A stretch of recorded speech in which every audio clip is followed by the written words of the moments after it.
Class fourth. Last EVS class में आप लोगों का chapter the animal world chapter fourth हम लोगों ने स्टार्ट किया था और उस चैप्टर में हम लोगों ने animals that move in a group, animals behaviour, इनके बारे में हम लोगों ने पढ़ा था। Pet animal, wild animal, domestic animal, इन सब के बारे में भी मैंने आपको बताया था। आज हम लोग पढ़ेंगे how animal help each other. तो सबसे पहले how animal help each other पे आज की डेट, डे और क्लास तक मेंशन करो।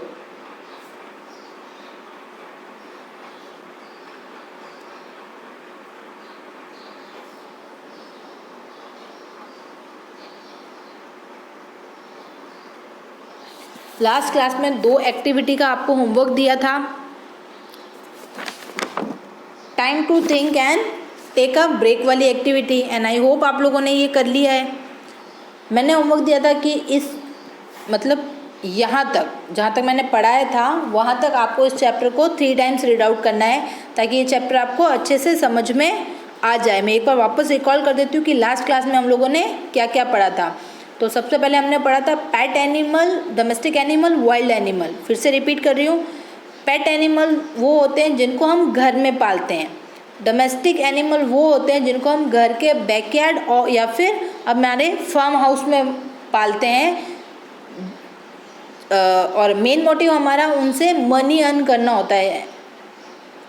थर्ड था वाइल्ड एनिमल। वाइल्ड एनिमल्स कौन से एनिमल्स होते हैं? वाइल्ड एनिमल वो एनिमल्स होते हैं जो कि जंगल में रहते हैं, समझ में आया?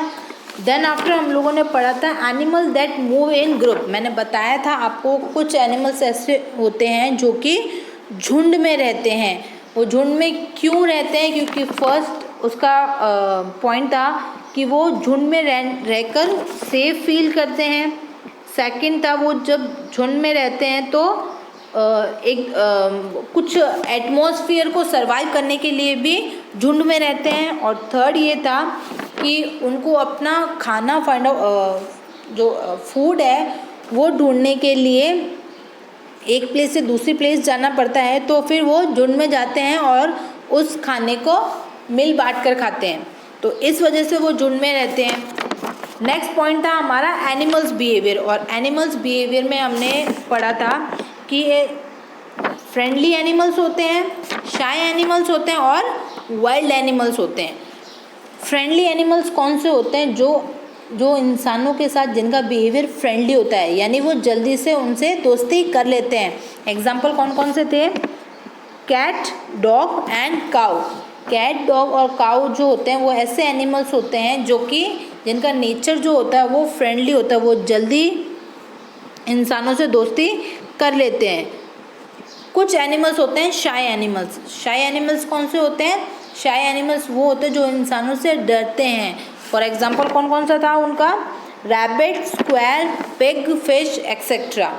क्यों? क्योंकि उनके पास जब जाओगे तो फर्स्ट वो आपके बिहेवियर से आप जो एक्शन करते हो उसका जल्दी से रिस्पॉन्स नहीं देते हैं, वो आपसे थोड़ा डरते हैं, इसीलिए उनका जो रिएक्शन है वो थोड़ा लेट आता है।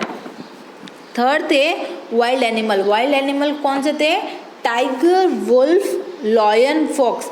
इन ना ही ये शाय होते हैं और ना ही ये फ्रेंडली होते हैं। अगर आप इनसे फ्रेंडली बिहेवियर रखोगे तो ये क्या करेंगे? ये आपको अपना लंच, डिनर या फिर ब्रेकफास्ट बना लेंगे, तो इनके साथ हम लोग फ्रेंडशिप नहीं कर सकते हैं। डेंजर है, इट्स अ डेंजर।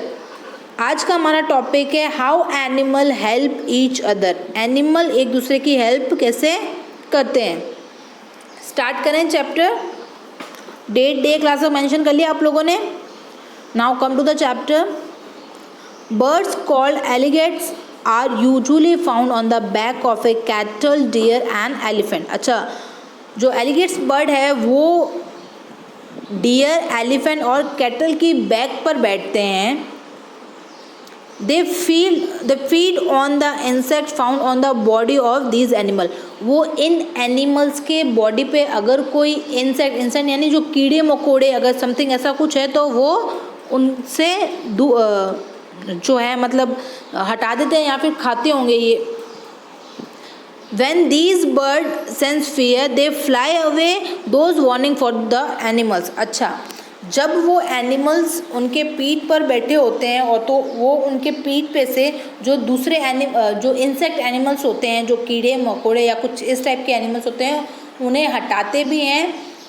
प्लस वो उनकी पीठ से तब उड़ जाते हैं जब इन पक्षी इस बर्ड को कुछ डेंजर फील होता है, अपने आसपास में कुछ ऐसा लगता है, कुछ डर लगता है कि शायद किसी जानवर का उन पे अटैक होना पॉसिबल है, तब वो उनकी पीठ पे से उड़ जाते हैं। और जब वो उनकी पीठ से उड़ते हैं तो जो डियर, एलिफेंट और जो कैटल हैं उनको उस डेंजर जोन का पता चल जाता है कि कुछ ना कुछ खतरा उनके आसपास है, इसीलिए ये पक्षी उड़ के उनके पीठ से चला गया है। तो ये उनके लिए एक वार्निंग होती है और वो अलर्ट हो जाते हैं।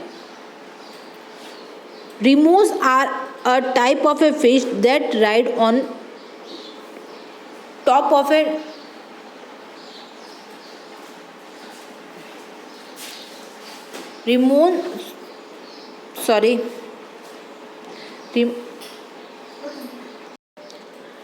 Removes are a type of a fish that ride on the top of a turtle and large fish। अच्छा, ऐसे टाइप की फिश है जो कि राइड करती है टर्टल या फिर लार्ज फिश के टॉप पर, यानी उनके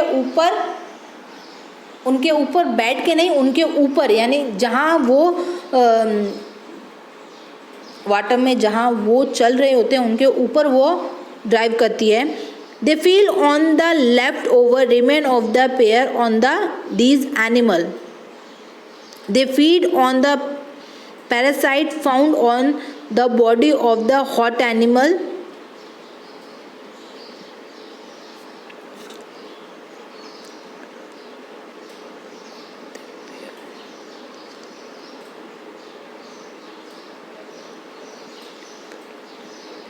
ये इन एनिमल्स के ऊपर जब टर्टल्स और जब ये पानी में जिस जगह पे ये तैर रहे होते हैं, इन्हीं के ऊपर ये फिश जो है तैर रही होती है, और उस समय ये उनकी बॉडी से जो हीट उनकी बॉडी पे वो खुद को secure feel They feed on the leftover remain of the prey of these animals। They feed on the parasites found on the body of the host animal। अच्छा, फिर ये क्या करते हैं कि ये जो फिश होती है, जो ये एनिमल्स, जो टर्टल्स और जो लार्ज फिश होती है, वो जो एनिमल्स को जो उनका जो खाना होता है, वो जो जिन एनिमल्स को ये अपना खाना बनाती है, उन एनिमल्स को जब ये खाते हैं और कुछ जो बच्चा खाते समय उनके उस फूड का कुछ जो पार्ट्स इधर उधर हो जाते हैं, उनको फिर ये फिश जो है अपना खाना बनाती है।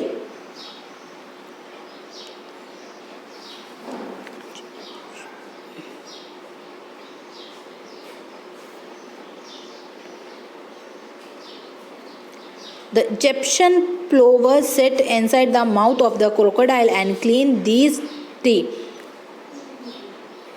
The Egyptian plover sit inside the mouth of a crocodile and clean these teeth। The crocodile does not harm these birds। Egyptian plover नाम की जो एक बर्ड होती है, वो मगरमच्छ के मुंह के अंदर बैठती है और मगरमच्छ के दांत में जो खाना फंसा होता है वो उस खाने को बाहर निकालती है, उनके दांतों को जो है वो साफ करती है। लेकिन जो क्रोकोडाइल है वो उस बर्ड को अपना खाना नहीं बनाता है, यानी वो उस बर्ड के साथ उसका जो नेचर होता है वो फ्रेंडली होता है, वो उसको हार्म नहीं करता है। वरना क्रोकोडाइल जो होता है वो दूसरे एनिमल्स को जब ईट करता है तो उस बर्ड को भी ईट कर सकता है, लेकिन उस बर्ड के साथ उसका जो है फ्रेंडली नेचर रहता है। क्यों? क्योंकि वो बर्ड जो है उस क्रोकोडाइल के दांतों को साफ करने में उसकी हेल्प करती है। हनी बीन्स, हनी बीन्स आपने देखी होगी, हनी बीन्स किसे कहते हैं? मधुमक्खी को। हनी बीन्स किसे कहते हैं? मधुमक्खी को। Honey beans live in hives. They suck the nectar from flower with these long tube like tongue. Honey beans क्या होती है? वो कहाँ रहती है? छत्ते में रहती है। कहाँ रहती है? छत्ते में रहती है। और वो क्या करती है? हनी बीन्स का काम क्या होता है? वो जो फ्लावर्स होते हैं, मधुमक्खी जो फ्लावर्स होते हैं उनसे रस को चूस के देन आफ्टर उस छत्ते में उसको फिल करती है। The bee consume pollen grain along with the nectar. Once these stomach is full, they spit out the nectar into the cell of these heaven. The cell are saturated with wax product. The cell are saturated with wax produced by the bean body. देखो, जो मधुमक्खी होती है वो फूलों से उनका रस चूस के लेके आती है।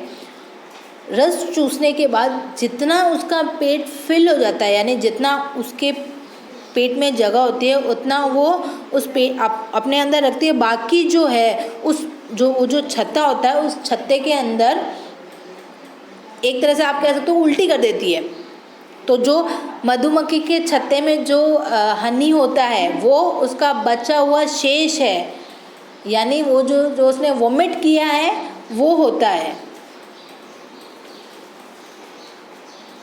तो मधुमक्खी का जब उस फूल से वो जो रस चूस के आती है और जब उसका पेट फिल हो जाता है वो उसको वापस उस छत्ते में आपने मधुमक्खी का छत्ता देखा होगा, वो उसमें छोटे छोटे से बॉक्सेस होते हैं, उस बॉक्सेस के अंदर वो रस को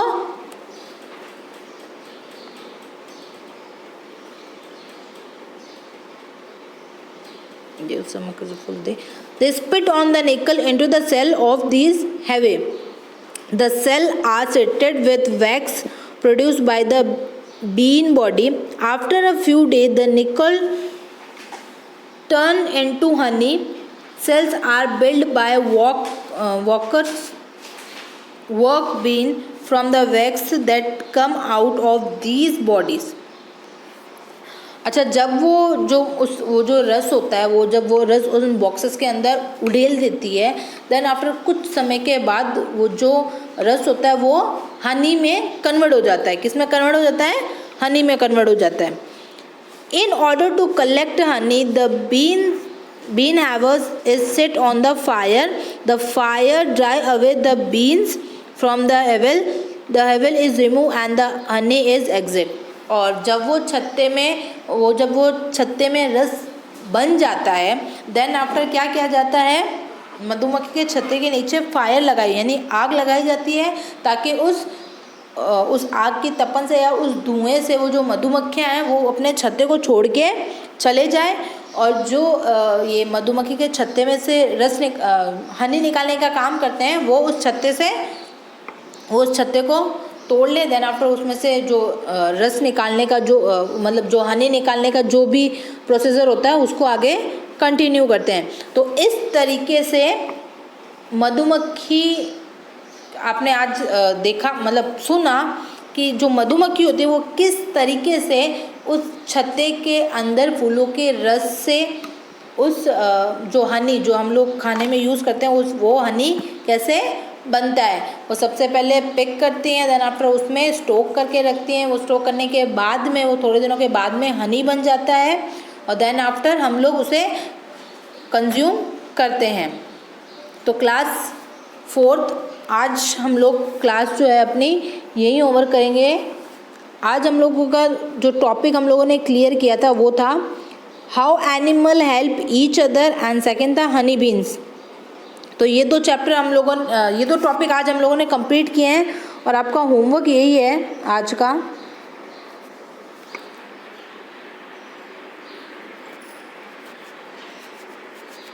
रीड दिस चैप्टर 3 times. मतलब ये दो टॉपिक, जो ये वाला टॉपिक और जो अभी हमने लास्ट वाला टॉपिक पढ़ा है, ये दोनों टॉपिक आपको 3 टाइम्स घर पे रीड आउट करने हैं, ताकि आपको अच्छे से ये टॉपिक समझ में आ जाए। नेक्स्ट क्लास में हम air of A animal topic जो है वहाँ से कंटिन्यू करेंगे और आगे लेके जाएंगे। तो आज की क्लास हम लोग यही हुआ करते हैं। Thank you and have a nice day.